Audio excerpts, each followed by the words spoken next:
Hi, everybody. Michelangelo Badio here. I'm at my studio again this week. We had a great live stream last week with Adam Turetsky, the video engineer extraordinaire, guitarist extraordinaire. And thank you for the great turnout to see that. In fact, we're going to be doing individual clips of some of the riffs and some of the songs that will be coming up, and Adam will be posting it on his social media. I'll definitely be doing it on mine. But I thought today, hey, Denny, how are you? Thank you. Happy birthday. It was my birthday yesterday.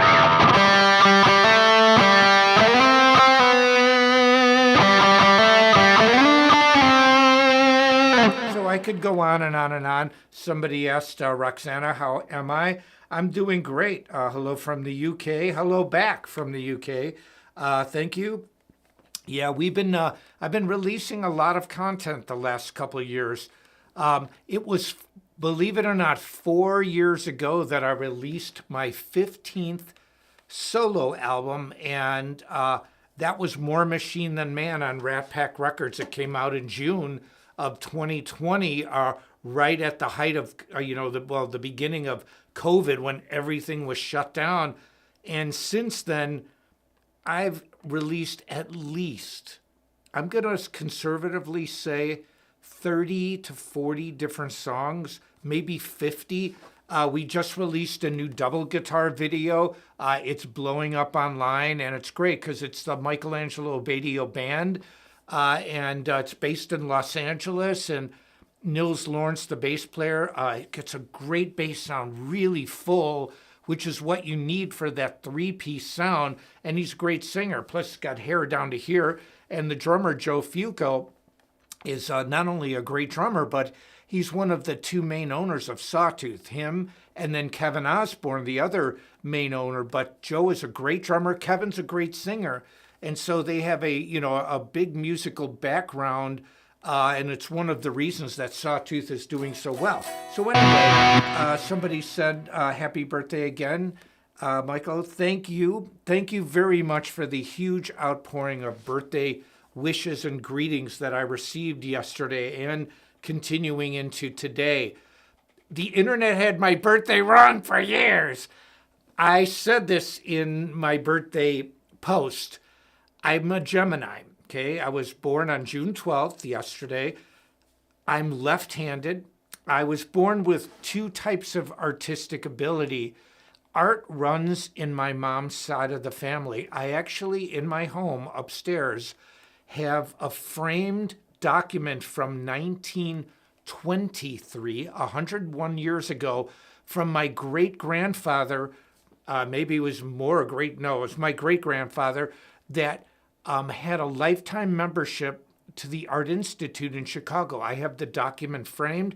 I also have artwork from the late 1800s that was done by my great-great-grandfather, who was an artist. Now, I don't think he was a professional because they were in business. My mom's side of the family was very business-oriented and still is today.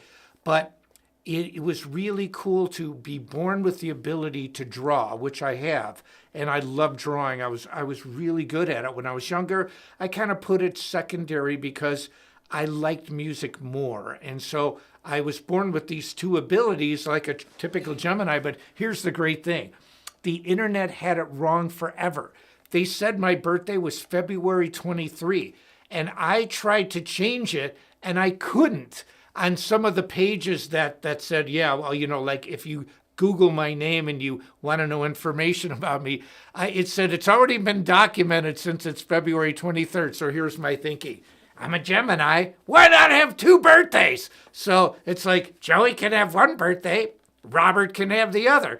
And my friend Rob Ross, the drummer that played on No Boundaries, and he's been on the show many times. And, we do a lot of videos together. He's like my brother from another mother. We look very similar to each other, and we're the same age.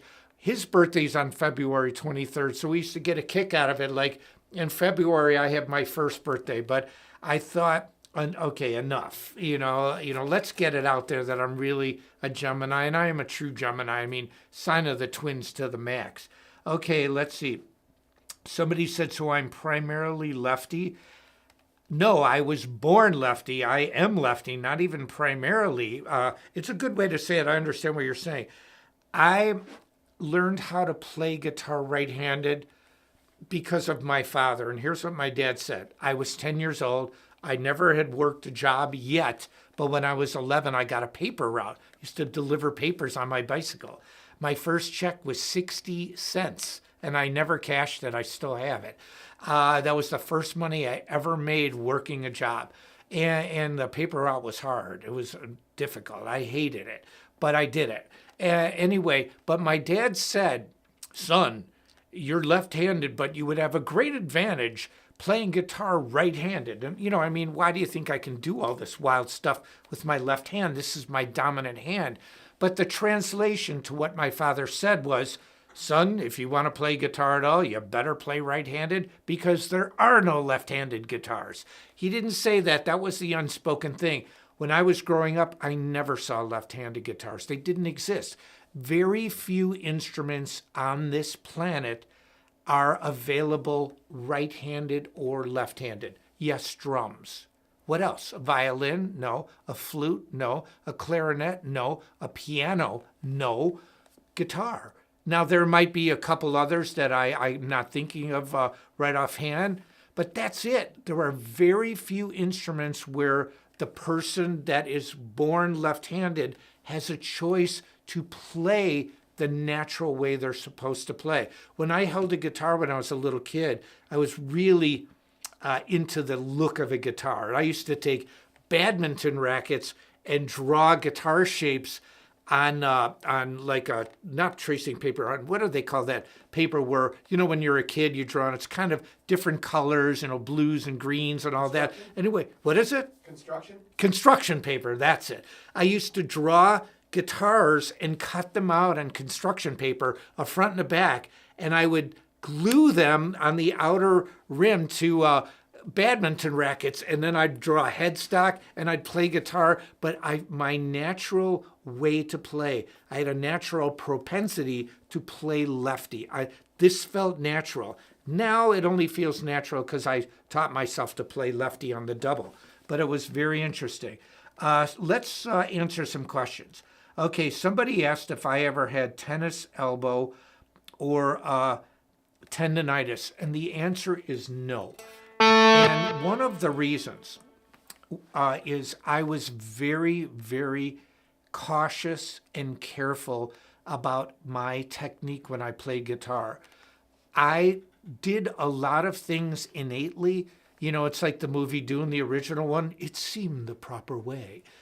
There's certain things that I saw other players doing that I didn't think was the proper way. And so what I realized is when I watched classical guitar players, the fretboard hand position was really good. There's a word, ergonomic, like a keyboard player, or idiomatic, which is something that means what is natural and comfortable for the guitar, like idiomatic for the guitar. What's playable on a guitar versus idiomatic for a clarinet or a flute. And so what I learned was that I always thought to keep my hand as close to the way I walk as possible. So if you play like this, now I vibrato like that because I think it's the best way, the best vibratos besides Yngwie Malmsteen, and I think I have a really great vibrato. I worked hard on it, but are blues players. And so what they do is they put their thumb proudly over the neck. But look at the hand position. Look at this. Walk around all day going, hello, how you doing? Oh, I feel really good. You're asking for a tendon injury. You are begging to get your hand injured if you walk around like this. So I said, this cannot be the proper way. It's got to be more like this. And so the majority of the way I play is here. So that takes my fretboard hand out of the equation. I have a weird looking pick.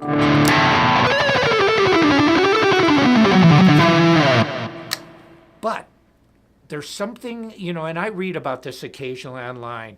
Oh, it's freaky. Why does he pick like that? It looks uncomfortable. All of those are so far removed from reality and they're so wrong. Well, I'm sure I'd never comment on posts outside of my own pages. And so, but here's what I did. How does a human wrist move? Like this. It moves this way.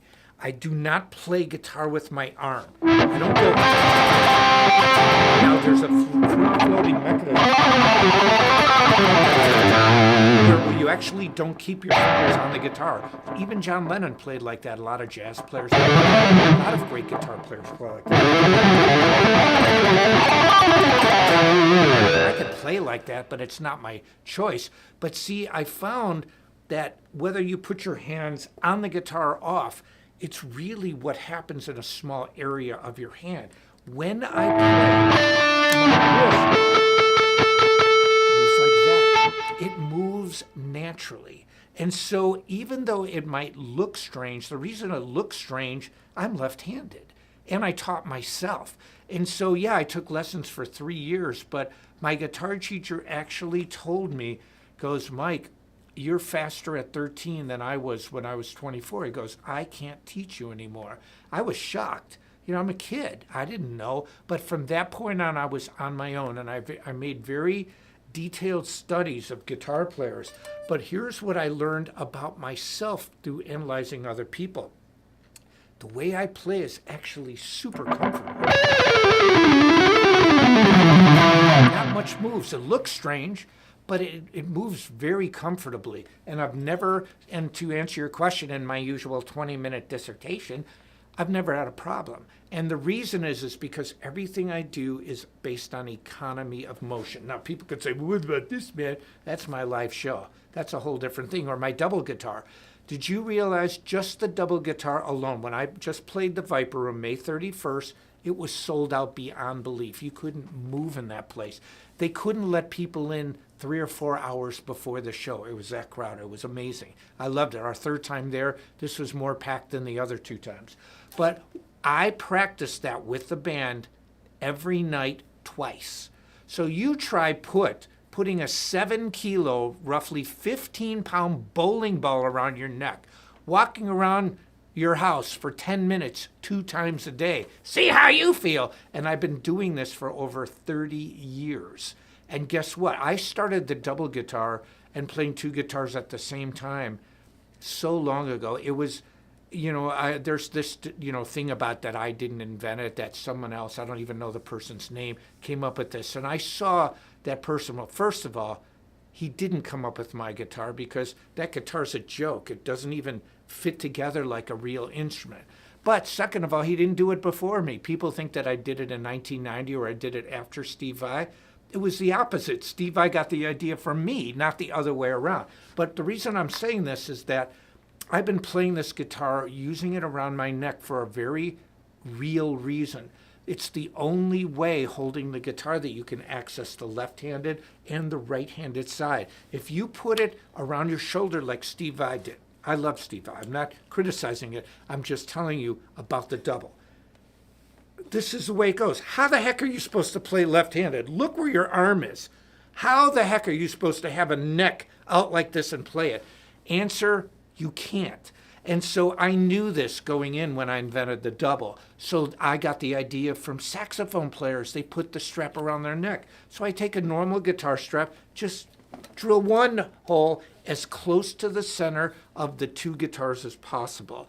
And so I've been doing this guitar since the early 80s. And before that, I had a right-handed and a guitar and a right-handed guitar facing left-handed, a Flying V, a Dean, on a Thomas snare stand.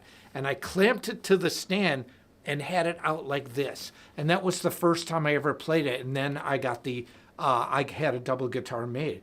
But the point is this, that, whether, as far as injuries, I've been on stage and playing my whole life. And I still don't have neck problems, and because I take really good care of myself. Adam and I were talking about this before the live stream about taking care of yourself. Okay, let me ask this. Excuse me, what was that? Somebody asked if you've ever had any of your songs in a video game. Any what? Any of your songs in a video game. Yeah, I've had a couple. Obviously, there was no boundaries in what's that guitar game that Herman's band, that Dragon Force had? I wasn't one of the main songs, but I was one of them they added later. But Nitro had Machine Gun Eddie in a game called Brutal Legends. And they had a character in Brutal Legends that had multiple arms with multiple guitars that was patterned after my quad guitar. So yes, I have had songs in video games. Would I like to do it again? Yes. Someone asked if I could explain the technique of playing A New Day. All right. What I did with A New Day, I'm not a classical guitar player. Neither is L.D. Miola or John McLaughlin. And so neither was Tony Rice. Okay, so playing, they call it flat picking. Playing acoustic guitar with a pick is a very accepted way to do it, and people tear it up all the time doing it. What I did is a hybrid pick. First of all, I wrote a song. A New Day was written when I was 16 years old, and I patterned it after a band called Yes. The guitar player, Steve Howe. I have not played this song forever, but it's something like...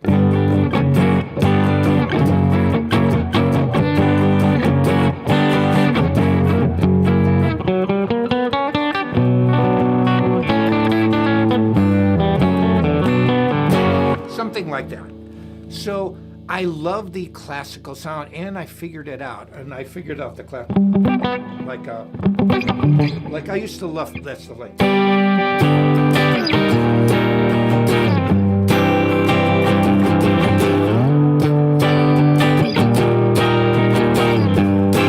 And so I just love Steve Howe's sound. I mean, roundabout.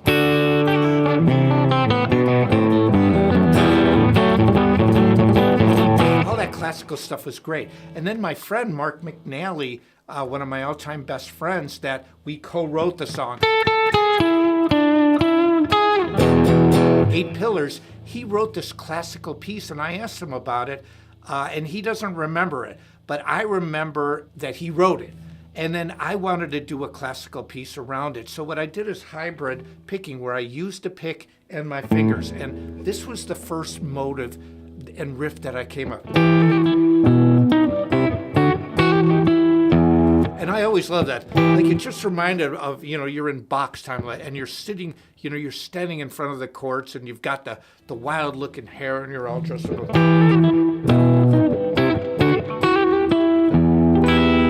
And then what I did was, and then I started just adding parts. It was kind of like a no boundaries thing, where I didn't think of song form like A, section A, B, A. That would be a binary song form, like part A, part A, part B, part A, or ternary, which is most pop songs from the past.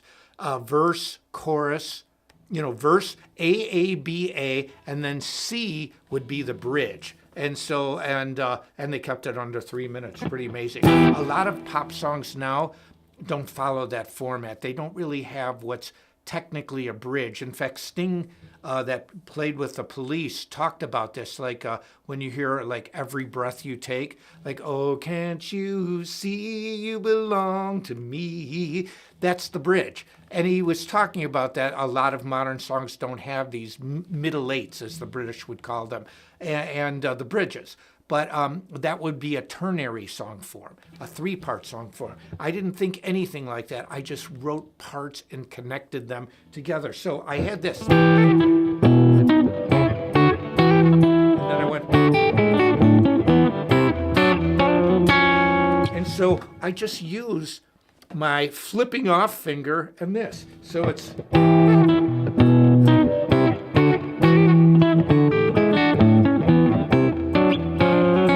I kept adding.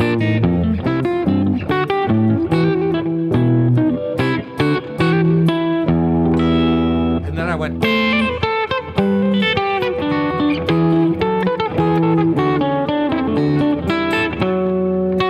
So I just kept adding parts. And then I really loved the part at the end where it went like...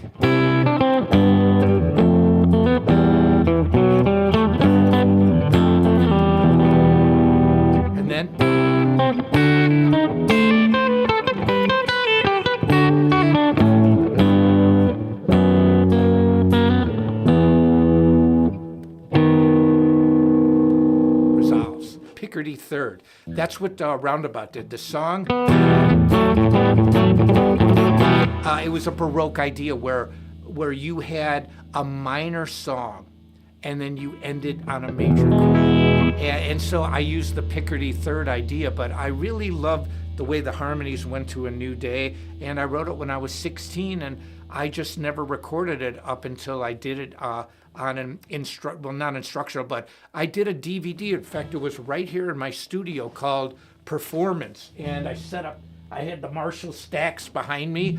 I had a little 212 Marshall that I actually used because I don't like playing super loud. Although in Manowar we are the loudest band in the world, so I'm playing really loud. I find that, always in clinics and things, I would never play that loud because I had monitors with tracks and I didn't want to blow my ears out. And then I went from not playing very loud to playing the loudest ever. So let's see. Play the Neptune is a fantastic place. As far as live. Oh, yeah. Hey, Jim. How are you? The Ultraviolet, #1. Jim Gillette, the iconic, legendary, fantastic singer of Nitro. It was just great working with Jim. We were a very prolific songwriting team. In fact, he would hum melodies, like he would have these things in his head. So, like even Crazy Love. Love turns into hate, turns into love. He sang that. He went... And he would sing these melodies, and I would hear it, and then I remember Crazy Love Alone. I was in Chicago visiting my parents, and he was out of town, and he said he had this song, and he goes, I've got it. And so I took my parents' answering machine on the phone. I go, Jim, call me. He sang it into the answering machine to take a message, and I wrote the music part around his melodies, and he had the whole thing pretty much in his head. It was just really fun writing, and we got signed to a major label, so it says I'm not the only one that thought that. It was great. Okay, the best teachers are real masters and make it fun too. Thank you for your time and dedication.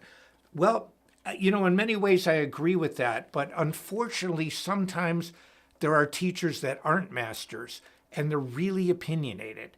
And that's the one side of education that, I am, as a teacher, because I don't teach privately at all, but I do teach in instructional programs. Why is speed kill still relevant today? Well, there's a couple reasons. One, I did the homework to show you didn't have to do it. I did it for you to help you, and it helped myself because the reason I can still play the way I play is because I practice what I told you that I practice, and I do exactly what I said that I do in the instructional program and instructed you to do. The methodology is sound. It's based on hundreds of years of how was Mozart taught keyboards? How was Rachmaninoff taught? So I used methodologies that were taken from orchestral music and pianists of the past. See, they separated things. They didn't just play songs, and they didn't look at being fast on an instrument. This is like an affront to being musical. It kills me. It's like, only in electric guitar, only in guitar, it doesn't drive me crazy. It makes me laugh because people that criticize technique and say, oh, you can't have feeling or you can't write songs are so far removed from reality. Let them think whatever they want. I never have to worry about people who think that like that or post crazy comments online. The people that you really need to worry about are people like me who don't post. I'm sitting in my studio going,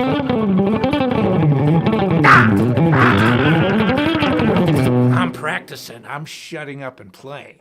That's the people that you need to think about. It's not the ones who brag online or think they've come up with the ultimate truths about, the way I play guitar or what I should do with my career, all this stuff. Let them talk. It's the people that focus on it. And the one thing that I tried to do and what I said about teachers being opinionated, and I think it's in any teach, whatever you teach, my job is not to tell you what to like or what to listen to. My job as a teacher, I'm an impartial technician and I'm an impartial person to show you the techniques. So what I can say is, okay, whoever it is, this is how you alternate pick. This is how you sweep pick. This is how you economy pick. This is how you do hammers and pulls. This is how you do tapping.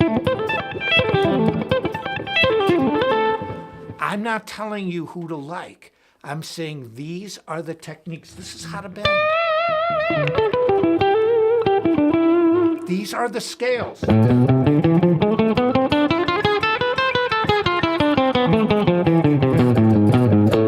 But I'm not telling you what to like or trying to steer you in a direction of what's cool or what's not. That's only my humble opinion. You know, people are going to do what they want to do. But that's why one of the reasons I truly feel my instructional programs are still so good is I came from the premise that I'm not here to tell you anything. I'm here to impart knowledge. Yeah, I am here to tell you something, but I'm not here to tell you my opinion. I'm here to tell you how to play the techniques so you have more musical weapons in your arsenal to use to create the music you want to play. That's how I think about it. And so somebody asked, Brooke asked, how was your birthday? It was busy! That's the way I like my birthday. Now, I know it's public and people knew, and I don't mind that. I really appreciated it, you know, especially like family, like Jim Gillette, you know, gives me the happy birthday. We've been so close as friends, and my parents loved Jim. I remember, I should tell this story, I told it before, but anyway, my birthday was great.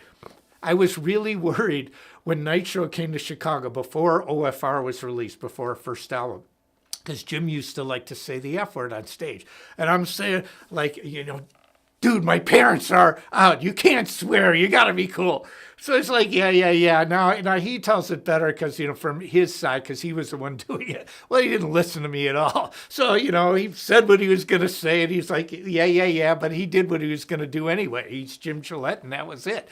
And so I remember my mom going, I really like Jim. He's a very handsome and charismatic guy. She's like going off on how great he is. And my dad's like, my dad used to have the one saying that I loved, and Jim and I talk about it.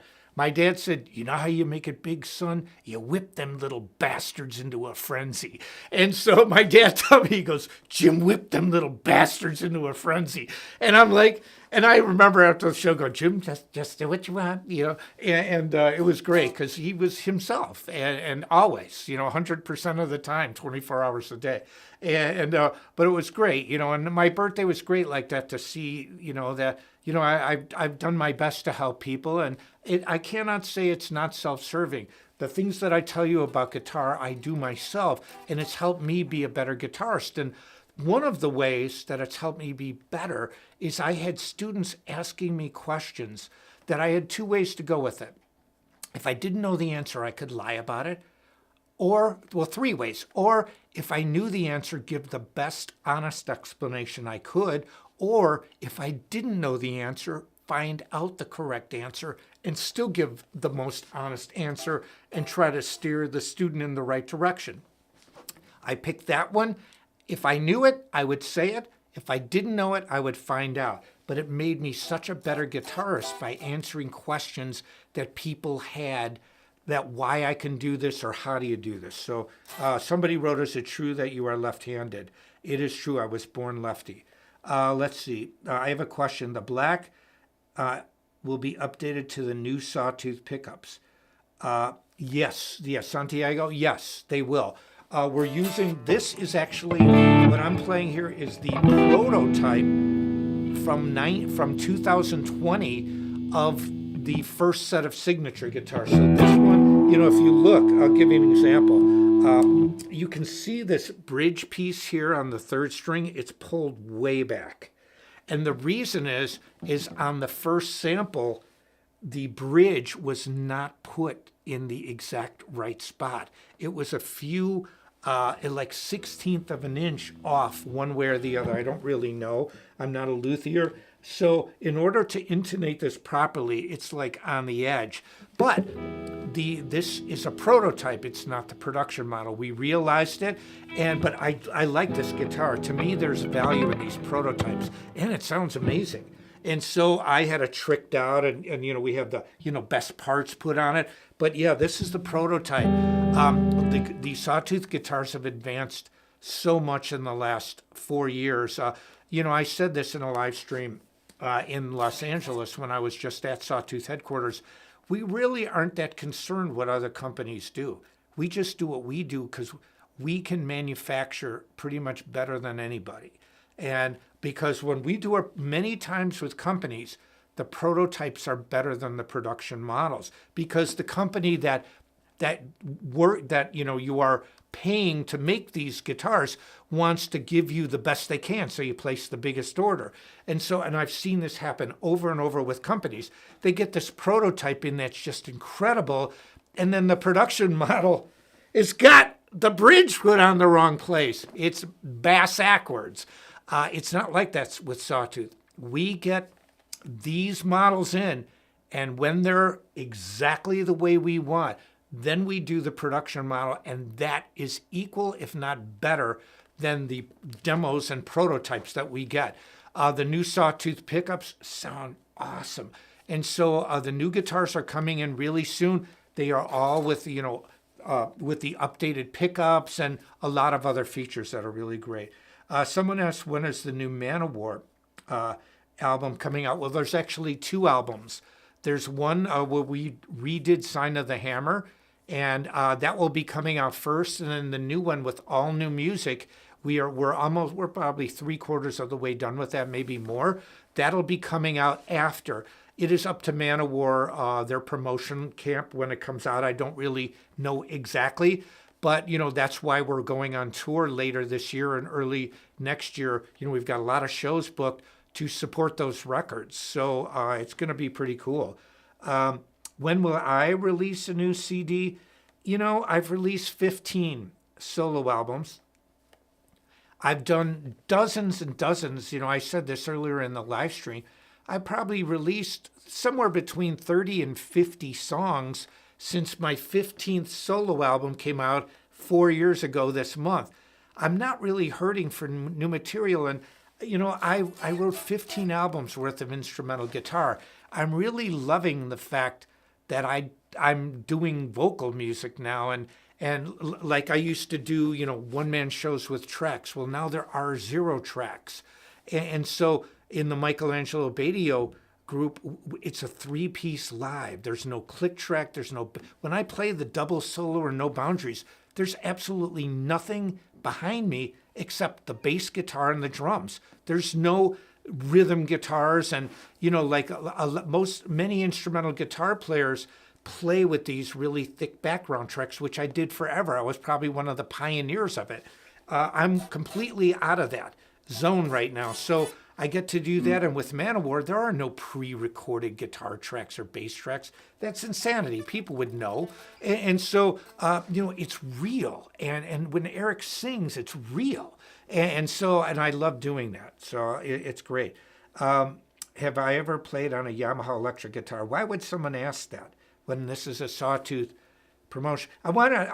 This is another thing, the way I think, Draco, I'll tell you, or Draco. When you're dealing with a company, or you want to be good in politics, not politically correct, but be good with other people, you probably don't want to mention a competitive brand on a show that they're talking about something else. Okay, call me crazy, call me insane. Okay, and I'm not criticizing it, but that's one of the things. I know nothing about Yamaha guitars. I know they make motorcycles. All right, I don't know anything about them. I know they make basses, so I'm not interested. They're a huge company, and I wish them all the success in the world, which they already have. I know nothing about it, and that's what I said this earlier in the live stream. I don't really pay attention to what other companies are doing. It's not like I'm stuck in my ways. I've already created 7-string guitars. I've already created a double guitar, a quad guitar, we've created rocket guitars. Jim was the actual designer of that shape with me. I mean, he designed he drew the original thing that Wayne Charvel used. I still have the drawing. And 29 frets. You know, we use state-of-the-art pickups. We're into the technology of it and to making the best guitars we can. I know so much about guitars. I have over 25 signature models through my former company, Dean and Sawtooth. Dean was, so I know the industry. What I want to do is, I'm not really worried about playing other guitars because I already know what I like. Let's see. What else too? Do I have any tab books with my music? You know, I was going to do that. John Peter, people have asked me that question many times over the years, and here's the answer: no. And I'm going to tell you the reason. There's no money involved in it. Now, if I based my career on money, I wouldn't have made the choices that I did. But I've done extremely well monetarily because I go to places that make the best use of my time and my talent, making the most money per hour. And what I mean by that is this. I spent all this time writing out this perfect tab book. I put it out there. Immediately, it's everywhere on the internet and nobody's going to buy it. Okay, so, and now I can go on places like Songster, Ultimate Guitar. There's tabs all over the place and some pretty accurate transcriptions, but gone are the days where you could go to a music store and buy a book to learn a song. There are photos of me as a little kid online. That's what I used to do. I used to go to the music store where I was getting lessons from up until I was 13. And even after that, if I needed to learn a song and I didn't want to just listen to the record or the recording, I actually wanted a songbook, I would buy it. And because they were analog, they were books. But now there's no incentive for me to do that. So that's why I don't do it. But what I do, let's see. Wait, Primo Red Sawtooth. Sorry, I meant there's no sale for the Sawtooth Primo Red. Yes, there is. We are going to have that guitar in stock very soon. So you go to Go DPS Music, and you know when people are saying, "Oh, there's no sale for this, there's no sale for that," there are. You know, you have to go to the. You can go to the Sawtooth website. They have a retail chain called Go DPS Music. GODPS Music, and there are, somebody just wrote Mel Bay. Exactly, Mel Bay. Everybody bought Mel Bay books. We all learned on that when we were kids. I have Mel Bay books 1 and 2. I think I have 3, but I know I have 1 and 2. And the point is this: you had to buy them. Nowadays, I could Google Mel Bay book 1. Brink, it's there. And so that and that's when I started. Right, doing solo records, it was the 1990s. Well, the internet was around in the 1990s.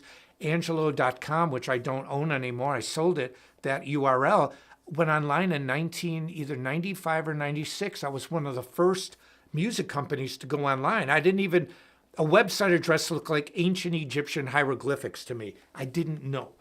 It was so new, but the point is, the digital age was already upon me when I started releasing solo records. So there was just no incentive for me. The only thing that there was an incentive to do is tab out a song and do an instructional program on how to play it, which is what I do.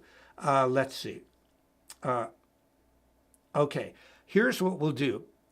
I'm reading that guess on the page, it's not for sale. Where are you guys looking? So the link to Sawtooth is in the description of this. Okay, and they're going on the link and not seeing it? I don't know. Okay, there's a link in the description. Go to that link, and then if you can't find it there, then because these guitars are going to be in. We took our time to make the new versions of the guitars so amazing, and they're just starting to come in. They will all be in this summer and this fall. So this year, especially for the holiday season, all these guitars we've been talking about will be in stock. So, you know, I would have to look at the link you're looking at. The Impaler guitar too is great. It's not still available. It's never been available. It's coming out now. See, that's what I mean, Gwen. So it's And Cherry Lane Music, that's another example of a publishing company. But all these guitars everybody's asking for, go to the link, and then if they're not there, they will be there very, very soon, because somebody wrote the internet in the early days was a weird place. I think it's even weirder now. Are you kidding me? Put it this way, it doesn't matter what a person does. You're going to get slammed for anything you do. I used to make a reference, and this is not political or religious. I'm just stating something. Okay, if you believe in God, and you believe in God having a more male voice, okay, and God releases a YouTube video, there's going to be somebody say, I can't stand his voice, man. Oh, that message sucks. Who does this guy think he is? You cannot get away from the crazies. And I don't mind it, because for me, sometimes the crazier things get, it means that you're doing something that's affecting people. So, I don't care. I think it's funny. But anyway, okay, so somebody just wrote, you can pre-order them, check them out. Okay, so there is a link right to the guitar Sawtooth pre-order. So you don't have to put any money down. You can reserve your guitar. So that's what I mean. I'm the artist, so I don't have privy information to every single detail on ordering, but I do know that the guitars are amazing. Hey, Joel in Chicago, from Chicago, yes. And so anyway, are there any other questions that we have? But yeah, Sawtooth is really doing amazing now. I'll give you an example. Bruce Dickinson is doing a solo tour, the iconic singer from Iron Maiden. His drummer, Dave Moreno, was in Puddle of Mud for many years. He's using Sawtooth drums on tour all over the world. Their guitar player, Chris, is using Sawtooth guitars. Who else? Gus G., a good friend of mine that played with Ozzy. He's got his own band, Firewind. Their drummer is an official Sawtooth endorsee. The guitars from Kenny Loggins. We have genres from all over the planet and different styles of music, people from different countries using Sawtooth. We're not pigeonholed into just heavy metal. We have country artists. We have blues artists. The acoustic guitars are just absolutely fantastic. And so there are so many bands, and we look for kind of two things, although usually the iconic established musician, for example, Rudy Sarzo, has a signature acoustic bass that is just unparalleled. It's great. Vinny Appice, the iconic drummer of Black Sabbath, and Dio, all those big hit songs, Dio especially, Vinny played on them. We just did a show together at the Viper Room. He's been a Sawtooth endorsee for years. And we have these iconic artists, the legendary artists, and we have a lot of new young artists that are coming up, and Sawtooth, the support system for the musicians is just great. I really love being with the company. Okay, yeah, the Mini Jumbo is killer, Matthew. All right. Okay, somebody wrote, what is the difference between a Wilkinson and a Floyd Rose on a Sawtooth? Well, there's a difference between the actual trims. First of all, they're high-quality parts. I knew Trevor Wilkinson. I'm not sure if he's the owner of the company anymore. He was in the 1990s. In my collection of over 250 guitars, upstairs I have 1990s Wilkinson trims. The Wilkinson trim is a high-quality trim that's non-locking. Kind of like if you think of a Fender Strat, or you think of a whammy bar and a surf style on guitar, okay, or any Strat. Those are not, it doesn't lock here. They are tremolo systems where you can, do the wang bar. But I wouldn't recommend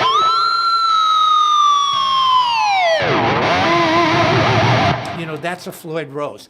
The Floyd Rose system locks.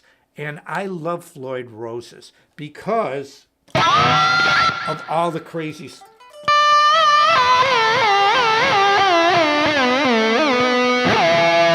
They can do just so many things.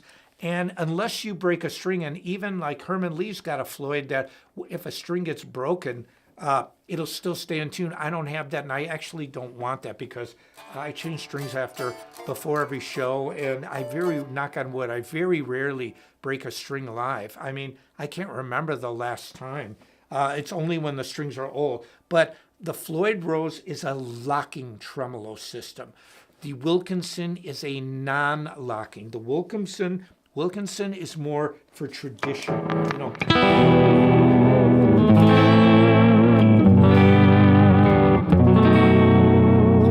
It's more that surfy sound, or like I used to use it when I was a kid.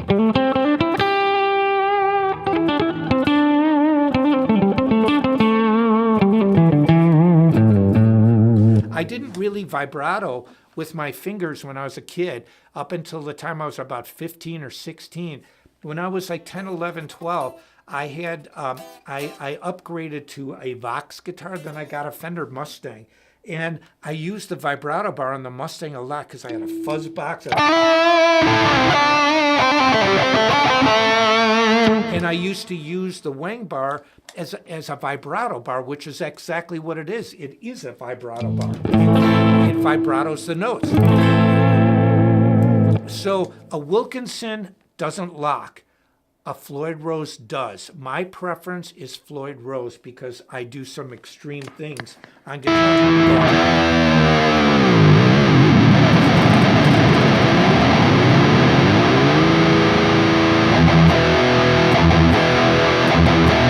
Comes right back in. Okay, Cynthia asked, so that's the difference, and they're both great, and we offer them both. And so, Cynthia, what mode is Pipeline written in? It's not really a mode. There's a few classical things about it. For example, the tremolo pick, but this.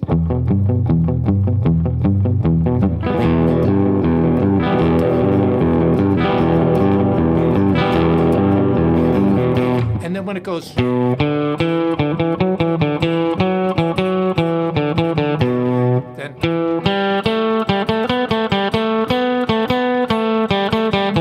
See, the mode would be the natural minor here because of the D natural. If it was harmonic, it would be. But,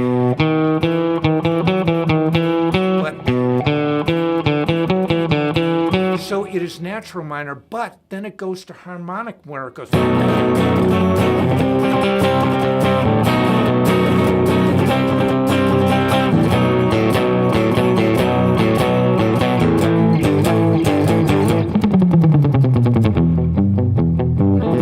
But what they do, this is called an Alberti bass. Like for example, I do this in the new double solo. This is my music, by the way. People think it's Mozart or something. I wrote this. I go.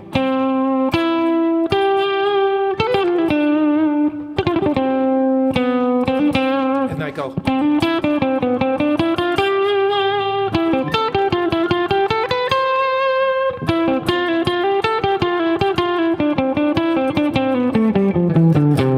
So underneath it, yeah, Ventures. I love the Ventures.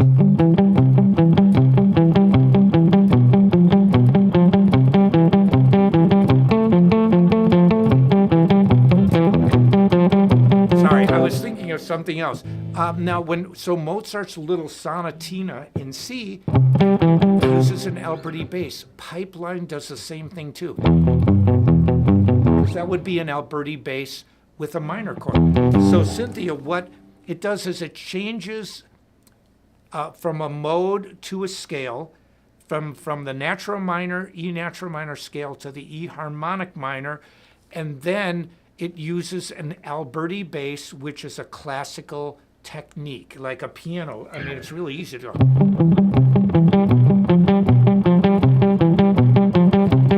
And that's what I loved about surf music here. Who would think,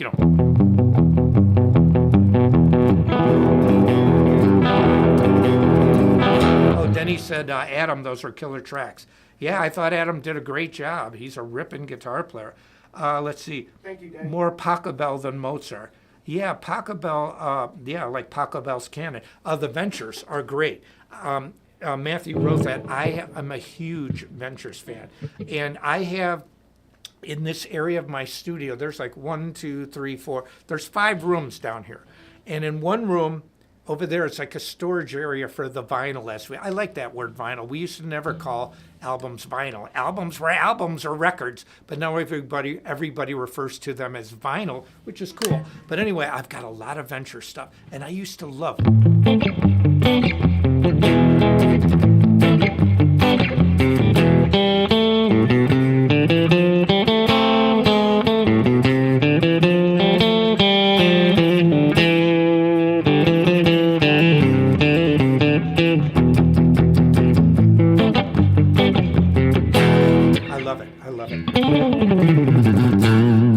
So, yeah, let's see. Does it really make a difference from a 43 millimeter nut versus a 42 millimeter? I mean, 1 millimeter?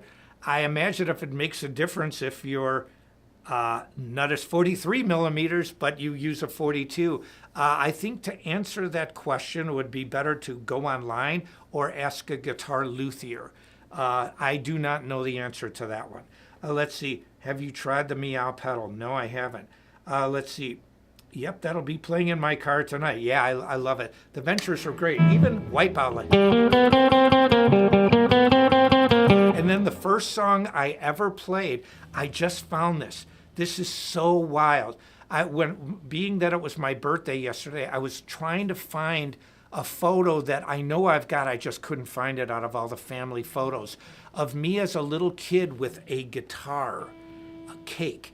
My parents had a guitar cake made for me. It was an acoustic guitar, but it was killer.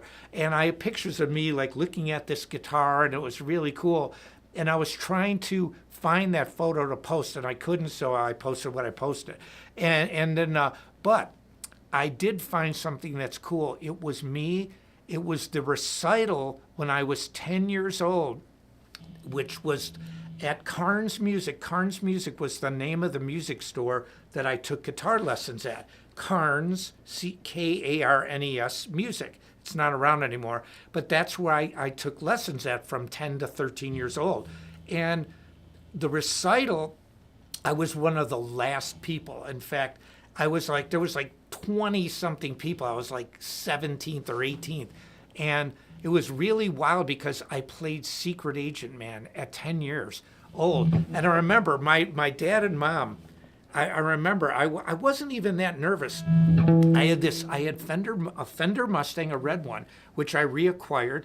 And then what I did is I put these psychedelic stickers on it. So it looked like this total plant more trees, grow more flowers. I look like this total 10-year-old little hippie guy. Not the way I look, but my guitar did. And I remember my parents telling me, and I could sense it, there were so many dull songs before. People playing like trumpets, and it was just boring. And I remember people fidgeting around, and I was looking out there and people yawning. And then I'm almost at the end. I go.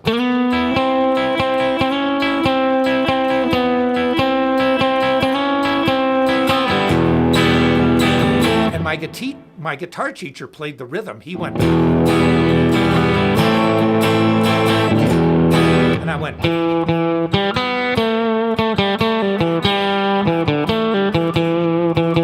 And I had all these little embellishments from the original melody.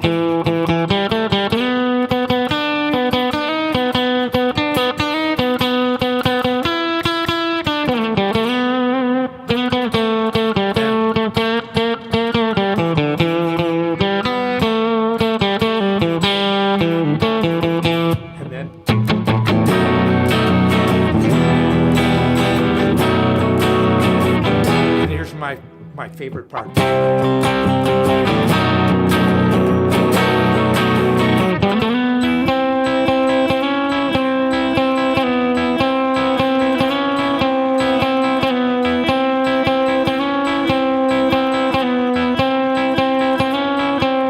And then, of course,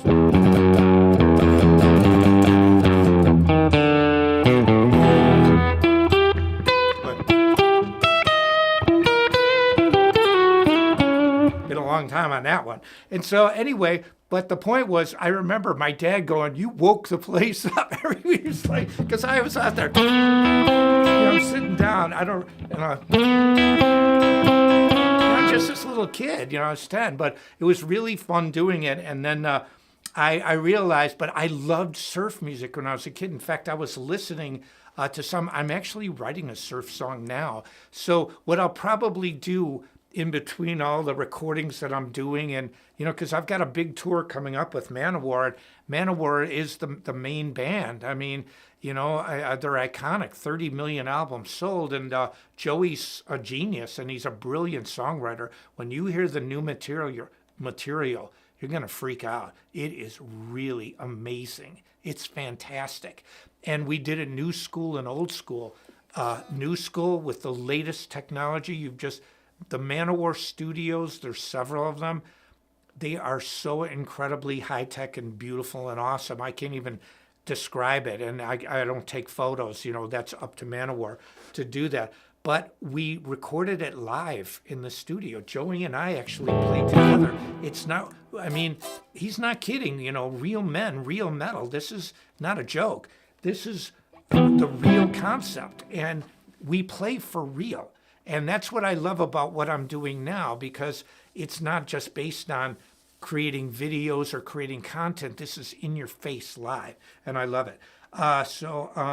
Okay, what else? I think that's about it, everybody. But I'll get back to playing next week. And also, too, I told Adam if any questions are for Adam, but Adam will be here next week. So if you do have any questions, keep that in mind and ask him next week, unless there's one now or a couple now. There's no law that says we have to end right this second. Let's see. Developing your own style on guitar. Well, I can answer that. I talked about this in a recent interview. I think developing your own style.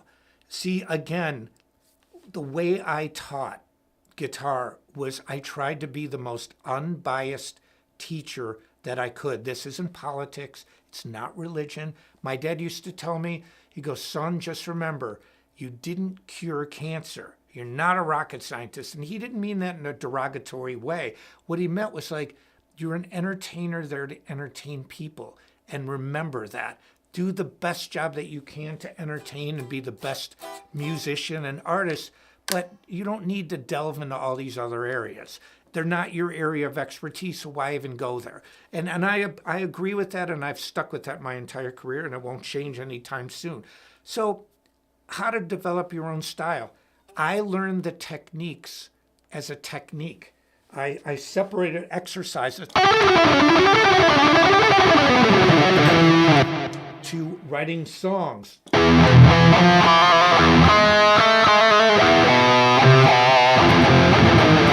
I'll tell you how I think you can get your own style. This is what I did, and this is the methodology of great masters for many centuries. You work on two things simultaneously. You work on technique to become the best technician you can. Look at John Bon Jovi. He can't sing now. And I love Bon Jovi.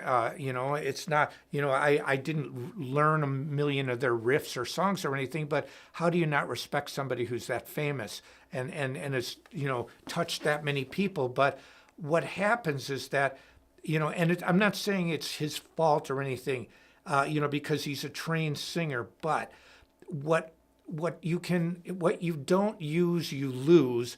And sometimes, especially in rock, those super high melodies and rasping out your voice, it's pretty easy to blow your voice out.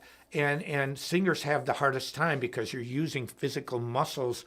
Your whole body is your instrument, whereas I have a piece of wood and steel and metal for my instrument. But what I did was I focused on exercises to be the best technician I could be, and I played songs and played live in bands. When you learn a song, if I do this,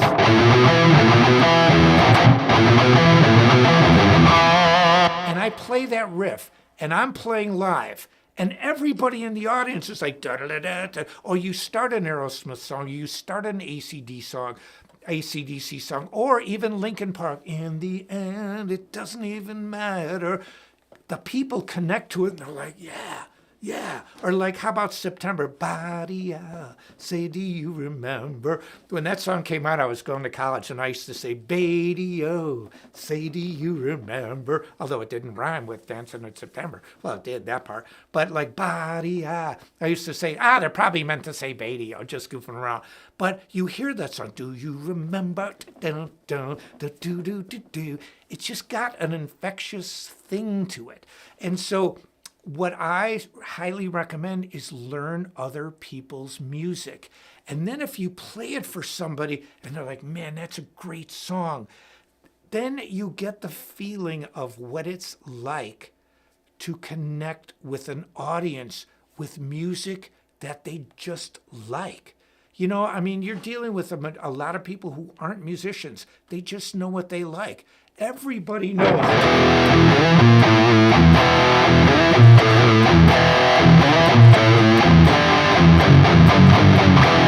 Everybody knows Metallica.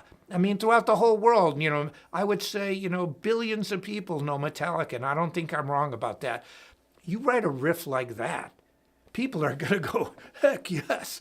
And so if you work on your technique and you work on songs, and here's the trick, you can write a song that gives that when you play your song, it starts to make people go, wow, that's a good song. I had that in Holland when I had it in Nitro. And my own style evolved by learning and copying other people, and in turn getting my technical facility to a point where I could start playing what I hear in my head, no matter what the skill level was. But I remember when we started playing,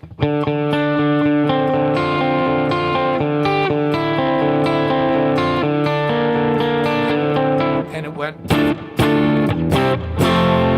Gotta Run. It's called Gotta Run. When we played that song, we didn't even know that was going to be our biggest song. We just thought it was another track. But when we played it live, people used to go, what the heck is that song? Dun, dun. And everybody goes, man, that's so catchy. Gotta Run, which I wrote the chorus to. Tommy Holland, the singer, wrote the verse and the pre-chorus. I wrote the chorus, and the bass player wrote the solo section. Which on my new version, I never liked that section. I came up with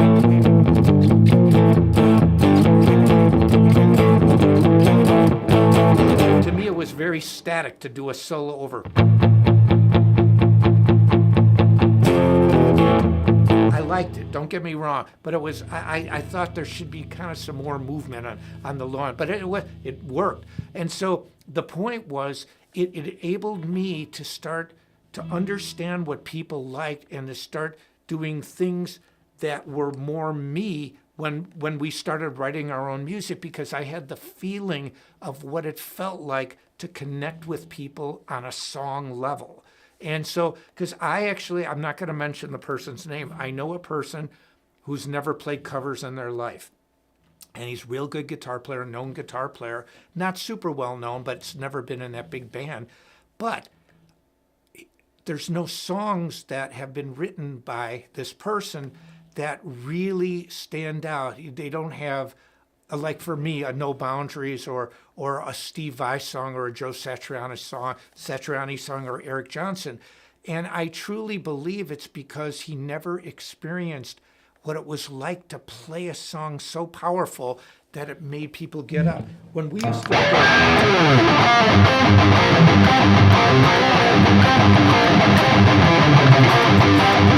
and Jim would go, I can't sing anywhere near that high, but he hit that high note. When we played Freight Train and started doing that, the audience went crazy, and it got our records on the charts. And so, and the point is, but I had a reference, and Jim had played cover songs on other bands.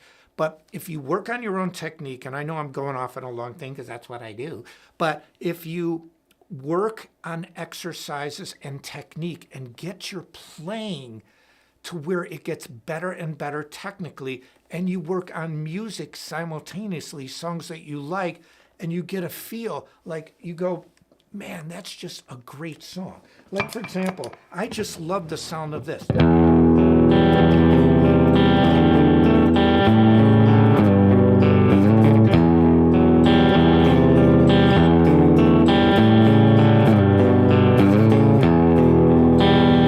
figured it out, or